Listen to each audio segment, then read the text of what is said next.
Assalamualaikum warahmatullahi wabarakatuh. Innal hamdalillah wassalatu wassalamu ala Rasulillah wa ala alihi wa ashabihi wa mawala la haula wala quwata illa billah. Rabbi shrah li sadri wa yassir li amri wahlul 'uqdatam min lisani yafqahu qawli, amma ba'du. Pemirsa Kompas TV Jambi yang dirahmati Allah, ketemu kembali dengan saya Miftahul Huda. Kali ini kita akan membahas tentang niat atau tujuan untuk menuntut ilmu. Karena ketika seseorang menuntut ilmu tujuannya salah, maka ilmunya tidak akan bermanfaat sama sekali. Tetapi ketika seseorang menuntut ilmu tujuannya benar, maka ilmunya akan bermanfaat. Seperti apa tujuan menuntut ilmu itu salah? Di antaranya adalah ketika seseorang menuntut ilmu, mencari ilmu, tujuannya untuk membantah orang lain, tujuannya untuk berdebat. Kalau orang mencari ilmu tujuannya untuk berdebat, maka ilmunya tidak akan bermanfaat. Tapi ketika seseorang menuntut ilmu tujuannya benar, tidak untuk mendebat, maka ilmu itu akan menjadi bermanfaat.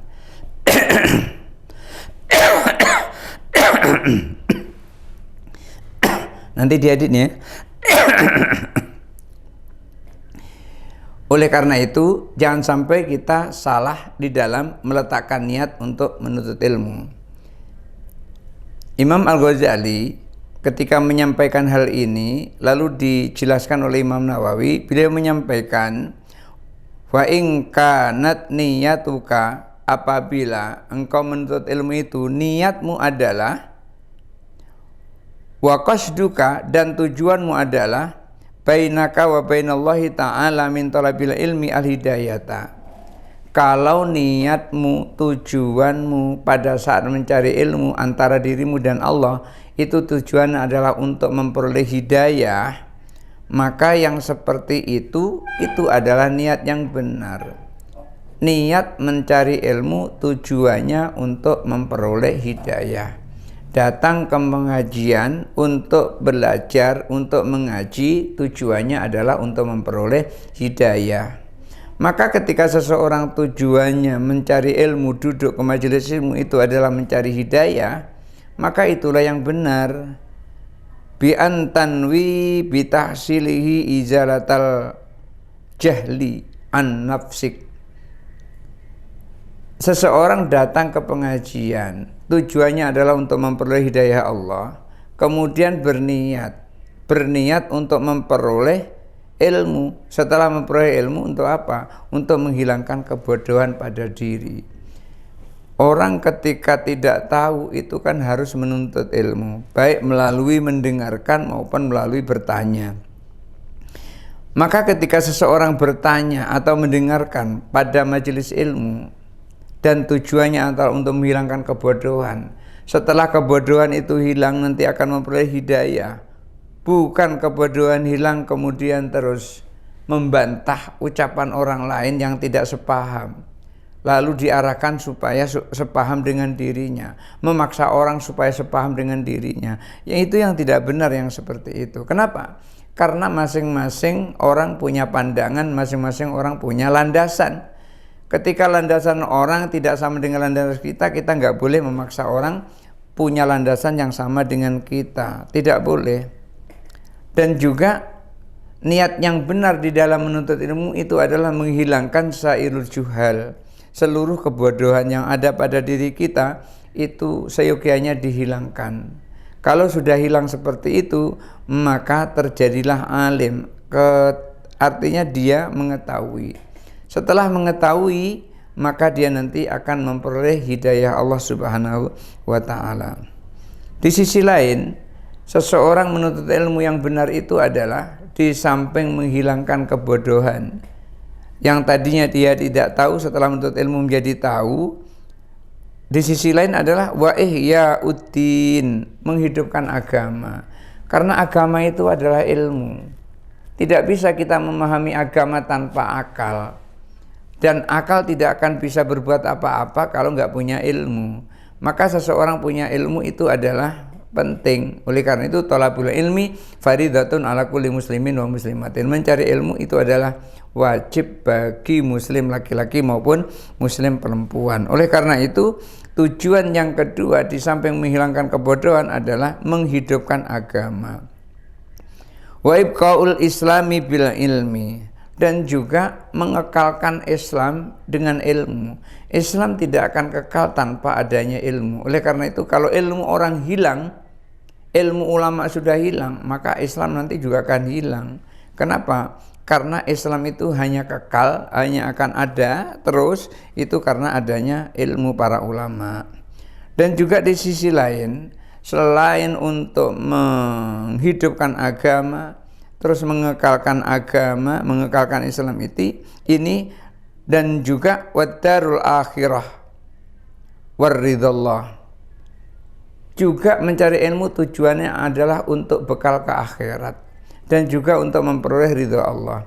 Ketika seseorang tujuannya mencari ilmu, pertama menghilangkan kebodohan, kedua menghidupkan agama, yang ketiga melanggengkan Islam dengan ilmu, dan yang keempat tujuannya memperoleh rumah akhirat, dan yang kelima tujuannya adalah mencari ridha Allah, maka orang-orang yang seperti itu sudah benar di dalam niat ia melaksanakan thalabul ilmi, mencari ilmu.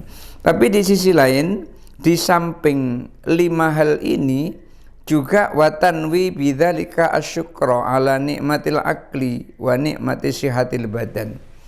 Di samping 5 hal ini seseorang menuntut ilmu, hendaklah ia berniat untuk bersyukur kepada Allah. Bersyukur apa? Bersyukur Allah berikan akal. Karena yang bisa menuntut ilmu itu hanya orang yang berakal. Kalau dia tidak berakal, maka dia tidak bisa menuntut ilmu.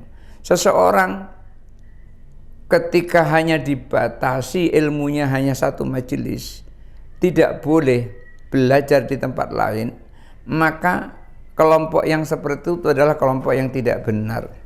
Kenapa? Karena ilmu itu luas, tidak hanya pada satu guru.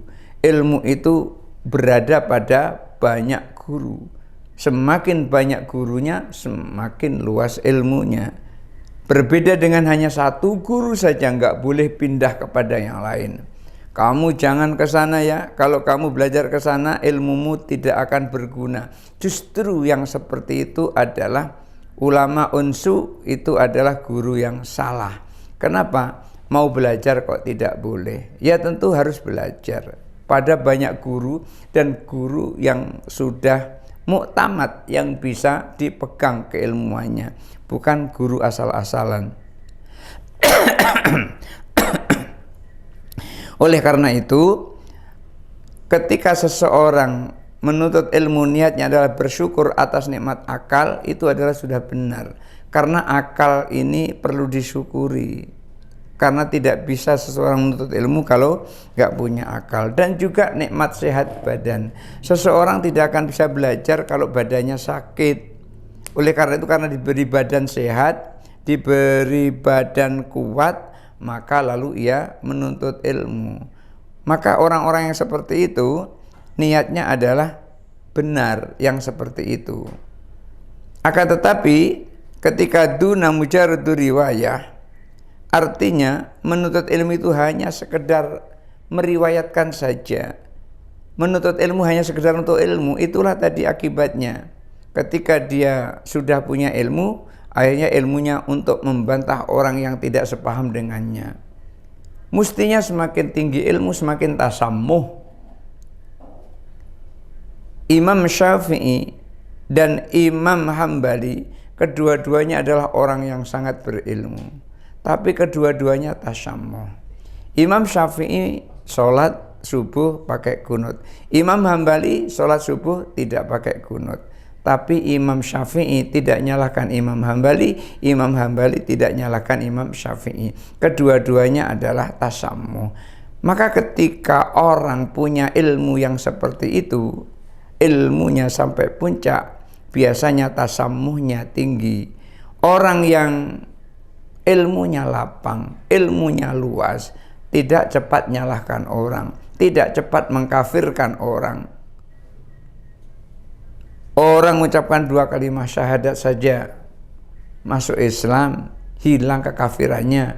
Ini sudah mengucapkan 2 kalimat syahadat, sudah sholat, hanya karena melakukan kunut subuh atau melakukan zikir bareng-bareng sesudah sholat, lalu dihukumi sebagai orang yang melakukan kesesatan, dihukumi orang yang melakukan kebid'ahan. Ini kan artinya apa? Artinya dia sendiri enggak luas ilmunya. Ketika seseorang luas ilmunya, maka akan terjadi tasamuh yang sangat luas. Oleh karena itu, jangan sampai menuntut ilmu salah tujuannya. Menuntut ilmu sekedar hanya mengetahui ilmu, jangan seperti itu. Karena kalau seseorang menuntut ilmu hanya sekedar untuk mencari ilmu, menguasai ilmu, yang terjadi adalah nanti dia akan memperoleh ilmu, tapi ilmunya tidak bermanfaat. Mudah-mudahan ilmu yang kita pelajari, ilmu yang kita datangi guru itu, kita belajar kepadanya, menjadi ilmu yang bermanfaat. Dan kemanfaatan ilmu itu mudah-mudahan tidak hanya pada diri kita, tetapi juga bermanfaat orang lain. Kita mengamalkan ilmu itu, orang lain juga mengamalkan itu. Ketika kita mengamalkan itu dan orang lain juga mengamalkan itu, maka kita memperoleh pahala sebanyak orang yang mengamalkannya tanpa mengurangi sedikit pun pahala yang dimiliki oleh orang itu. Hadanallahu wa iyyakum ajma'in. Wallahu muwaffiq ila aqwamit thoriq. Assalamualaikum warahmatullahi wabarakatuh.